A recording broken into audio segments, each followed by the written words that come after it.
What's the meaning of cleft sentence?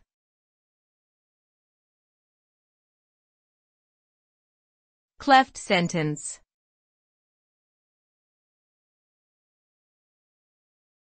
Cleft sentence.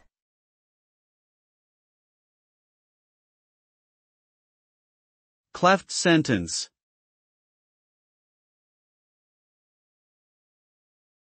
Cleft sentence.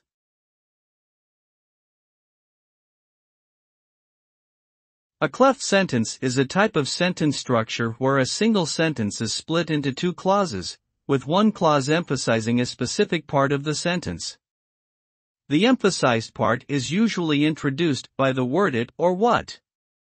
For example, it was my sister who won the competition, or what I need right now is a good night's sleep. Cleft sentences are commonly used in English to add emphasis or to clarify a point, and can be useful in both spoken and written language.